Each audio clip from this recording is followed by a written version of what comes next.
पिछले एपिसोड में हमने देखा था कि चेनमिंग ने जिथर को मनाने के बाद उसको कमरे से बाहर निकाल लिया था। इस वजह से चेनमिंग का मिशन पूरा हो जाता है और वो बहुत ज्यादा खुश था। लेकिन चेनमिंग तो खुश था, पर प्रिंसेस को जो उसने मारा था उसका प्रिंस बहुत ज्यादा गुस्से में होता है कि आखिर उसने मेरी प्रिंसेस को कैसे मार दिया। साथ ही साथ वो जो याओजी था वो भी प्रिंस के साथ मिला हुआ था। दोनों ने प्लान बना कर रखा था कि वो चेनमिंग को मार डालेंगे, लेकिन चेनमिंग को उनके प्लान के बारे में पता चल जाता है तो वो पूरे गुस्से के साथ वहां पर आता है और अपनी पावर का इस्तेमाल करते हुए याओजी के साथ फाइट कर याओजी उसके सामने टिक तक नहीं पाया था और चेनमिंग बड़ी आसानी से याओजी को जान से मार डालता है, वो भी ब्रूटल तरीके से। जिसके बाद यहाँ से ये एपिसोड शुरू होता है। तो इस एपिसोड की शुरुआत में शियामी और बाकी लोग चेनमिंग से कह रहे थे कि सेट मास्टर, आपको पता है कांग यूई ना सुबह से किचन के अंदर ही बैठी हुई है, वो उसके अंदर से बाहर आई ही नहीं, न जाने क्या जिसके लिए वो चाकू को धार कर रही है। हमें क्या लगता है पता है कि आपने उसके भाई को मार डाला ना, जो कि याओजी था, तो इस वजह से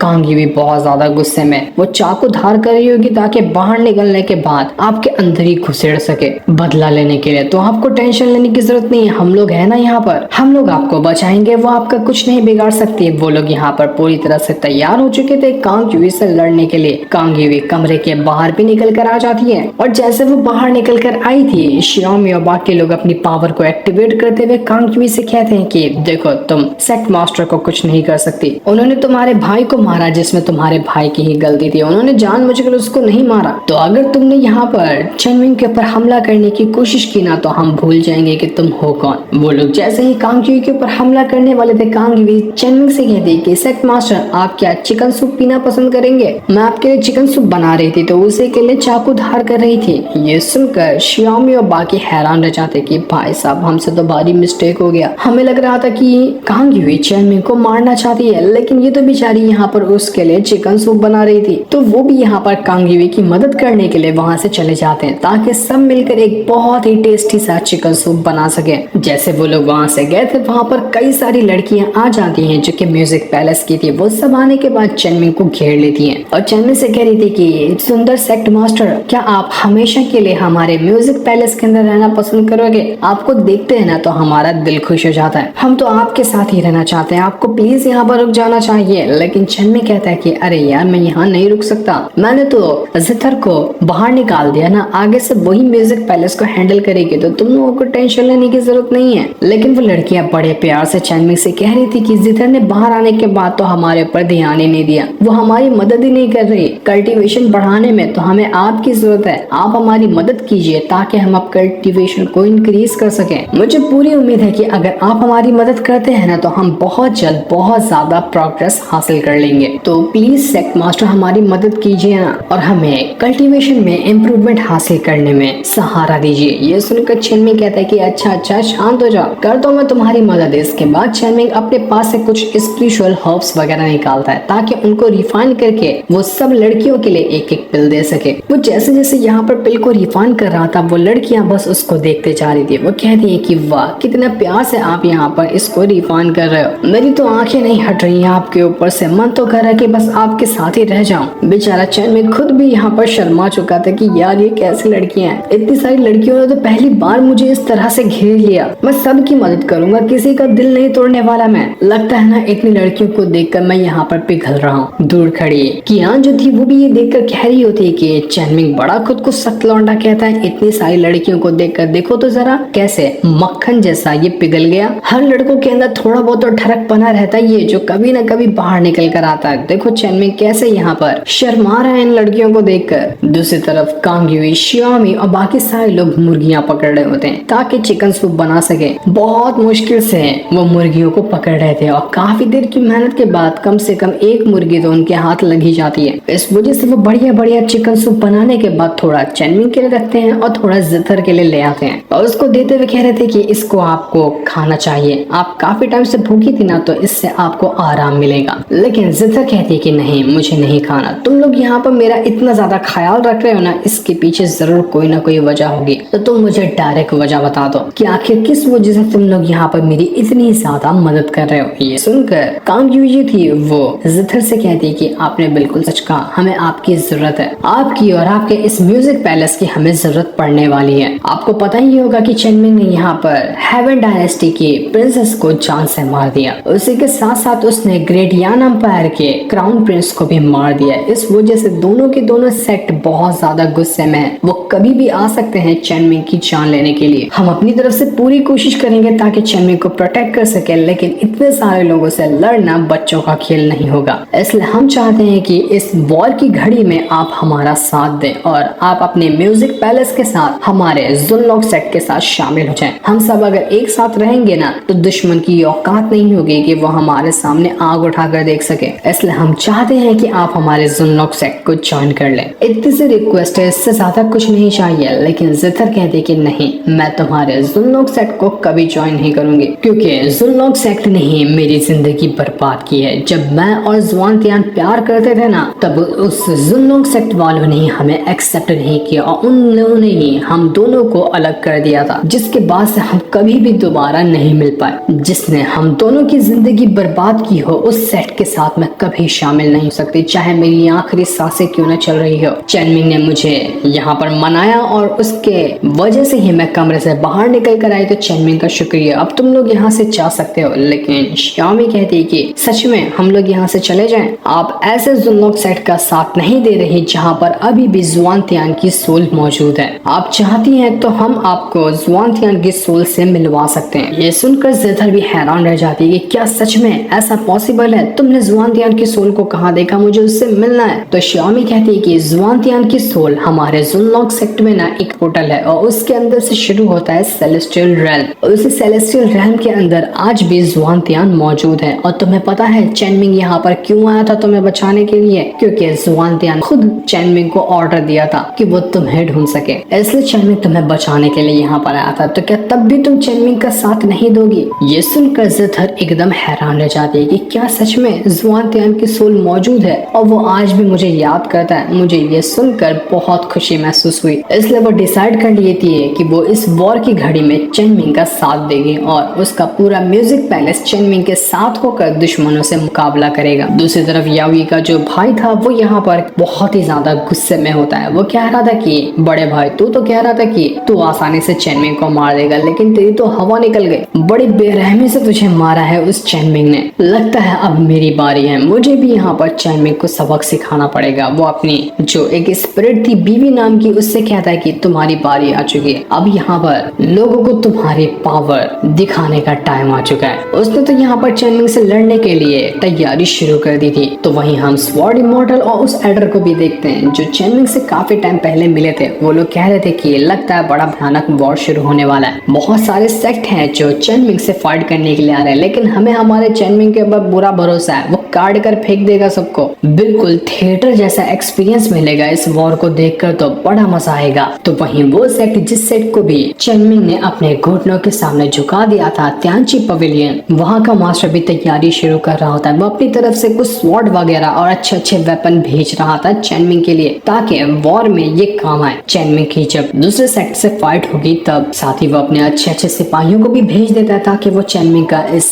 टाइम में साथ दे सके। कई सारे लोग चेनमिंग के सपोर्ट में थे और कई सारे लोग चेनमिंग के खिलाफ थे जो उससे लड़ने के लिए आएंगे। लगता है कि बहुत बड़ा बैटल शुरू होने वाला है। तो वहीं जेन जो था वो अपने डिसाइपल वगैरह को ट्रेनिंग दे रहा था। वो कहता है कि अभी जो वॉर होगा ना उसमें हम अपनी जान की बाजी लगा देंगे, कुछ भी करेंगे, लेकिन हम अपने सेक्ट को बचाने की कोशिश करेंगे। हमारी जिम्मेदारी होगी सेक्ट को बचाना और चेनमिंग को बचाना, चाहे दुश्मन कितना भी बड़ा क्यों ना हो, हम सब एक साथ हैं। इसके बाद हम ग्रेट हेवन डायनेस्टी को देखते हैं जिसके ही प्रिंस को चेनमिंग ने मार डाला था। वहाँ का जो सेक्ट मास्टर होता है उसको जैसे ही पता चलता है कि प्रिंस मर चुका है वो हैरान रह जाता है। वो कह रहा था कि मुझे खुद जाना पड़ेगा म्यूजिक पैलेस के अंदर ताकि मैं चेनमिंग से बात कर सकूं। सेक्ट मास्टर बड़ा ही बूढ़ा लग रहा था, उसके अंदर हिम्मत भी नहीं होती है खड़े होने की। लेकिन तब वहाँ पर सेक्ट का प्रोटेक्टर आता है। प्रोटेक्टर यहाँ पर आने के बाद सेक्ट मास्टर को संभाल रहा था और उससे कहता है वो कि जरा शांत हो जाइए, अभी आपकी हालत ठीक नहीं है कि आप यहाँ पर से जाकर चेनमिंग से मिल सके। हमें यहाँ पर चेनमिंग को एक लेटर भेजना चाहिए। हम यहाँ पर एक छोटी सी पार्टी ऑर्गेनाइज करते हैं और चेनमिंग को उसमें बुलाते हैं। बातचीत से अगर मैटर शांत होता है तो ठीक है, वरना हम यहाँ पर वॉर के लिए तो पूरी तरह से रेडी हैं। वो लोग यहाँ पर किस तरह की बातचीत करने के लिए चेनमिंग को बुला रहे थे ये तो अभी हमें नहीं बताया जाता। ये सुनकर हेवन डायनेस्टी का जो मास्टर था वो कहता है कि बिल्कुल ठीक है, जाओ और भेज दो चेनमिंग को एक लेटर, देखते हैं कि वो वो आता है या नहीं आता है। अगर आया तो ठीक है, नहीं आया तो सीधा का सीधा बैटल शुरू कर दिया जाएगा। तो वहीं चेनमिंग को जैसे ये लेटर मिलता है, सारे के सारे लोग कहते हैं कि तुम्हें वहां पर नहीं जाना चाहिए, ये पक्का कोई प्लान है जो तुम्हारे खिलाफ बनाया जा रहा है ताकि तुम्हें मार सके,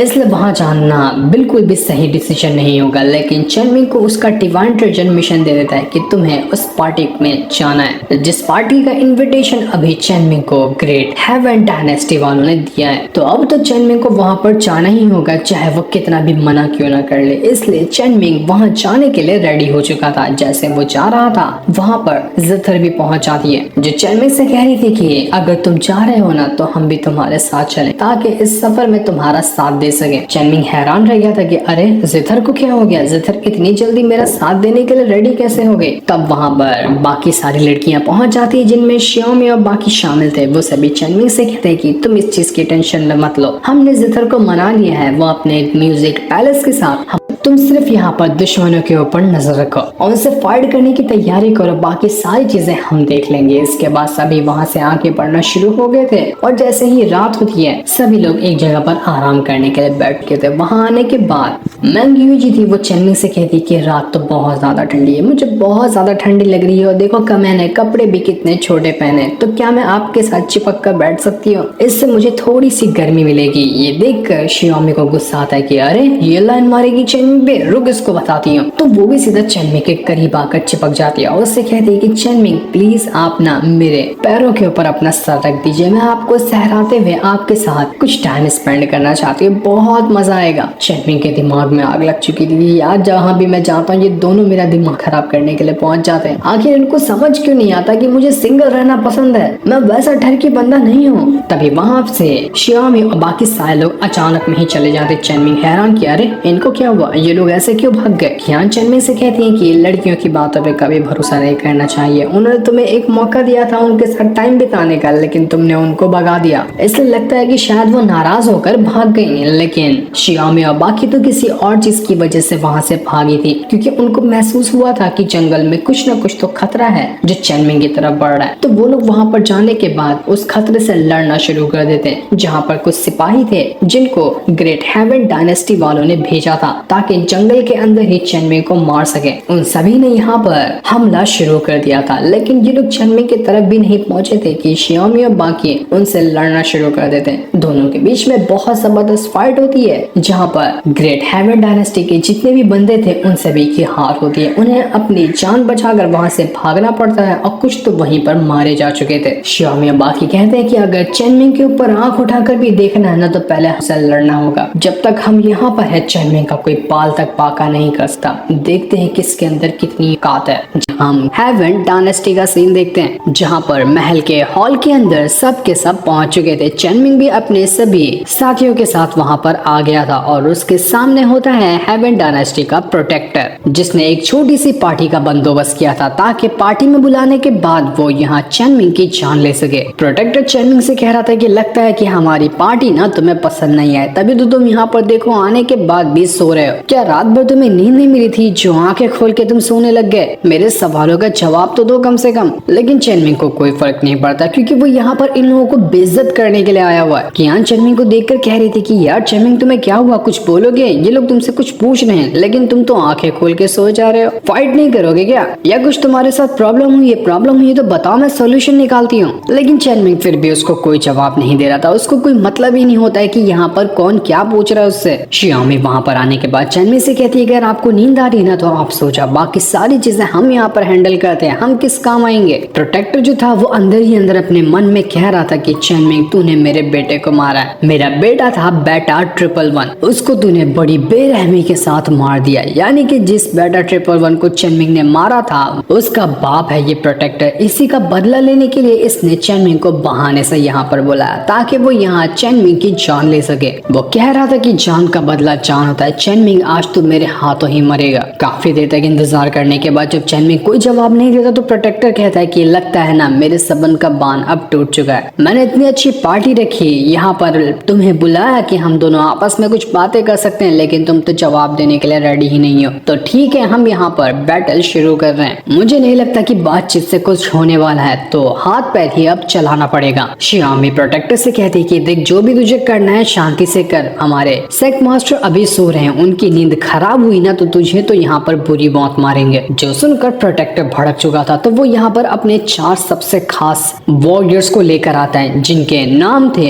रेन, विंड, थंडर और लाइटनिंग। बड़े अजीब नाम थे, लेकिन वो चारों के चारों कमाल के वॉरियर थे, जिनके साथ प्रोटेक्टर यहाँ पर चेनमिंग के खिलाफ फाइट शुरू करने वाला था। कांग युई जो थी वो प्रोटेक्टर से कहती कि आखिर तुम कौन होते हो बैटल शुरू करने वाले। यहाँ पर हेवन डायनेस्टी का एम्पायर तो बैठा हुआ है ना, वो परमिशन देगा तभी ये बैटल शुरू होगा। कोई प्रोटेक्टर यहाँ का बैटल शुरू नहीं करवा सकता। ये सुनकर एम्पायर कहता है कि अब मैं क्या ही बोलूं, जो प्रोटेक्टर की मर्जी है उसी में मेरी भी मर्जी है, जैसा वो कहे वही होगा। उसकी फटकर हाथ में आ चुकी थी। ऐसा लग रहा था कि वो यहाँ का एम्पायर नहीं बल्कि प्रोटेक्टर ही यहाँ का एम्पायर है, और वो तो खाली एक मोहरा बना हुआ है। बाकी लोग कहते हैं कि लगता है ना इस सेक्ट के अंदर प्रोटेक्टर की ज्यादा चलती है एम्पायर से भी। एम्पायर की तो कोई औकात ही नहीं रह गई। तो प्रोटेक्टर कहता है कि लगता है तुम्हारे जुनलॉन्ग सेट का भी ना यही हाल है। तभी तो चेनमिंग जो तुम्हारे सेट का मास्टर है वो तो यहाँ पर आया, लेकिन वो कुछ कह नहीं रहा। वो तुम्हारा सहारा ले रहा है यहाँ पर बातचीत करने के लिए, तभी तो उसके बिहाफ में तुम यहाँ पर बोल रही हो। कुछ कहने से पहले अपने गिरेबान में भी झांक लिया करो।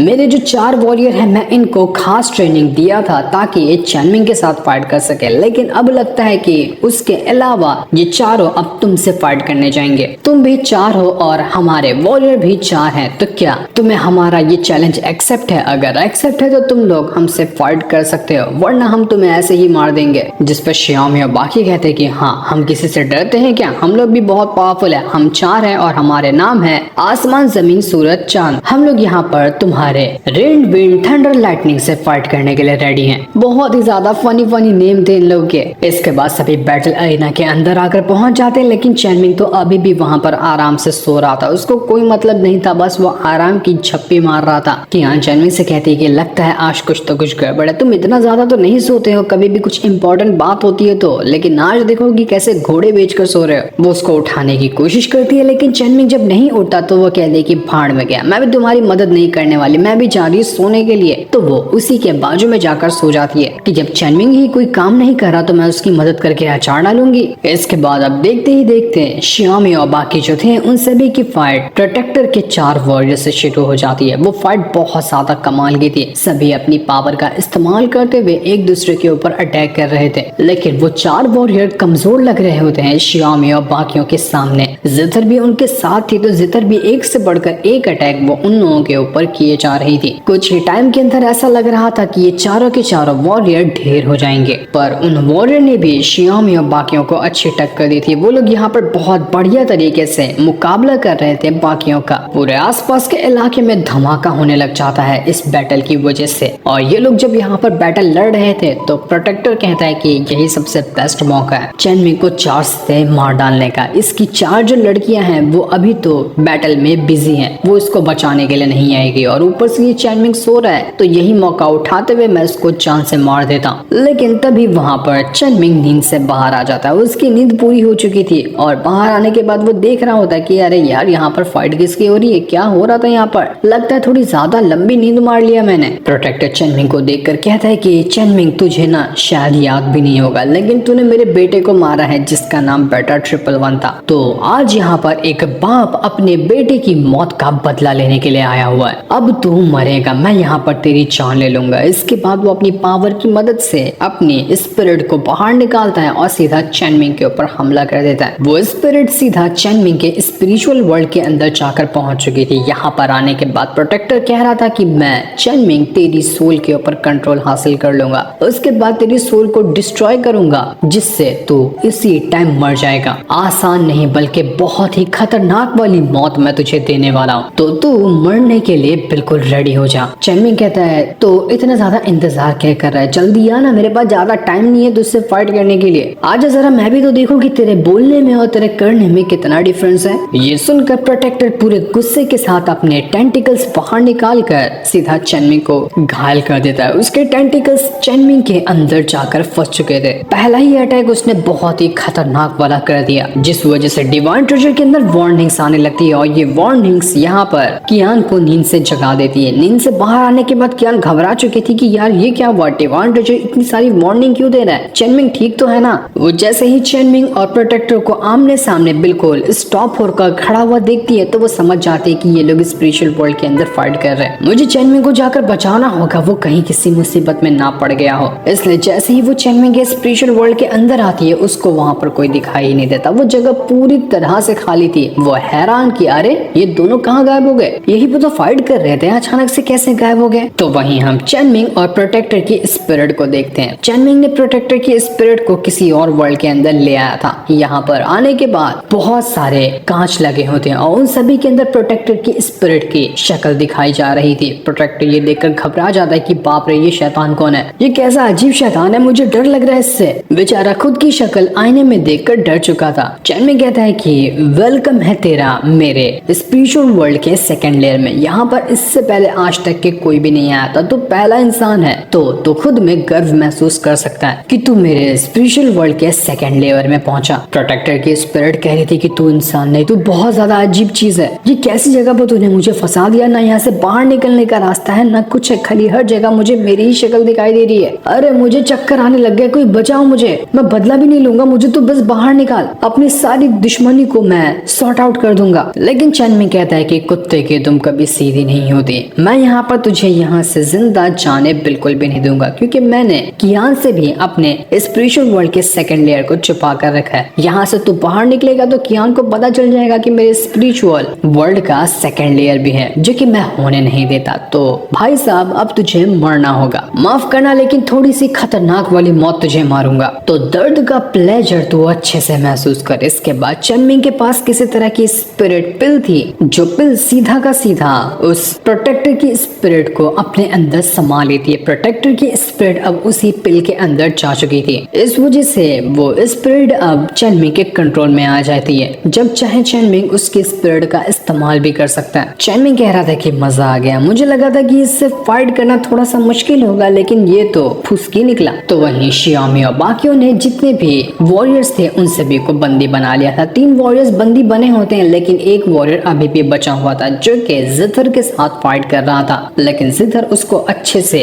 टक्कर देती है और मार मार कर उसने उसकी हालत खराब कर दी थी। इसके बाद वो गुस्से में ऐसा अटैक उस वॉरियर के ऊपर कर देती है कि वॉरियर वहां पर खत्म ही हो जाता है। बहुत बुरी तरीके से उसको ये वाला अटैक जाकर लगा था, जिससे वहीं पर उसकी जान चली जाती है। सबके सब यहाँ पर खुश हो चुके थे कि हमने चारों वॉरियर को खत्म कर दिया, अब चेनमिंग की जान बच जाएगी, उसके ऊपर से खतरा खत्म हो चुका है। अब यहाँ पर प्रोटेक्टर की स्पिरिट तो चेनमिंग के पास आ चुकी थी, तो इसलिए उसकी फिजिकल बॉडी अपने आप ही वहां पर मर जाती है। फिजिकल बॉडी वहीं पर गिरकर खत्म हो चुकी थी, जो देखकर हेवन डायनेस्टी का एम्परर कहता है कि अरे प्रोटेक्टर मर गया, तू सच में मर गया है ना, ला जरा मैं एक बार चेक करूँ कि तू मरा है या तेरे अंदर अभी भी सांसें बाकी है। चेक करने पे उसको कंफर्म हो जाता है कि ये प्रोटेक्टर मर गया। इस वजह से वो एम्परर सुकून की सांस लेता है कि गई एक मुसीबत। वो चेनमिंग का शुक्रिया करते हुए कह रहा था कि चेनमिंग तुम्हें नहीं पता कि ये प्रोटेक्टर ना मेरे जिंदगी में काल बनकर बैठा हुआ था। हूँ मैं हेवन डायनेस्टी का एम्परर, लेकिन ये मेरे से ज्यादा हुक्म चलाता था, कुछ करने पे जान से मारने की धमकी देता था, लेकिन आज तुमने यहाँ पर इसको मार करना मुझे सुकून दिलाया। अब मैं सुकून से अपने हेवन डायनेस्टी के अंदर रह सकता हूँ। उसी के साथ साथ जिस हेवन डायनेस्टी के प्रिंस को और उसकी वाइफ को तुमने मारा था, वो लोग भी इसी प्रोटेक्टर के साथ मिले हुए थे और सब मिलकर मुझे मेरी गद्दी से बाहर निकालने की कोशिश कर रहे थे, लेकिन तुमने मेरे सारे दुश्मनों को खत्म कर दिया। तुम्हारा ये एहसान मैं कभी नहीं भूलने वाला। तो चेनमिंग कहता है कि अच्छा अब मुझे तुम्हारा प्लान समझ में आया ना कि तुम मुझे पार्टी में क्यों बुला रहे थे। तुम्हें पता था कि मैं इस प्रोटेक्टर की जान ले लूंगा, मेरे अलावा कोई भी इसकी जान नहीं ले सकता, तो तुमने पार्टी के बहाने से मुझे यहाँ पर बुलाया ताकि मैं इसको मार दूं और तुम्हारे सारे दुश्मन खत्म हो जाए। वाह बढ़िया दिमाग लगाया, लेकिन तुमने मेरा इस्तेमाल किया। जो मेरा इस्तेमाल करता है उसे मरना पड़ता है। तो बताओ एम्परर कैसी मौत मरना पसंद करोगे। ये सुनकर एम्परर घबरा चुका था। वो चेनमिंग से कहता है कि नहीं मैं मरना बिल्कुल भी नहीं चाहता, मैं यहाँ पर आपका आभारी हूँ, आप जो कहेंगे मैं वो करने के लिए रेडी हूँ। मैं तो यहाँ आपका जुनलॉक सेक्ट ज्वाइन करना चाहता हूँ, आपको एज अ मास्टर एक्सेप्ट करना चाहता चाहता हूँ, क्योंकि आप जैसा पावरफुल बंदा मैंने इससे पहले कभी नहीं देखा था। तो मेरी ये छोटी सी रिक्वेस्ट एक्सेप्ट कीजिए और मुझे अपना डिसेबल बना लीजिए। अगर आप मुझे अपना डिसेबल बनाते हैं ना, तो मैं गिफ्ट के तौर पर अपना पूरा का पूरा हेवन डायनेस्टी आपके कदमों में डाल दूंगा। आज से हेवन डायनेस्टी आपके कदमों में होगी। जो सुनकर चैनमिंग तो एकदम हैरान और खुश हो गया था कि अरे वाह, मैंने तो सोचा नहीं था कि हेवन डायनेस्टी मुझे मिल जाएगी, लेकिन यहाँ पर आने का बड़ा फायदा हो गया यार, मजा ही आ गया। ऐसे गिफ्ट मिलते जाए तो मैं तो किसी को भी अपना डिसेबल बना लूं। एक और सेट मेरी मुट्ठी में आ गया जिसके ऊपर मैं कंट्रोल कर सकता हूँ। ऐसा ही चलता रहा तो पूरा का पूरा ये कॉन्टिनेंट ही मेरे मुट्ठी में आ जाएगा। चैनमिंग तो इस चीज से बहुत ज्यादा खुश हो चुका था। जो सीन दिखाते ही ये एपिसोड यहीं पर एंड हो जाता है।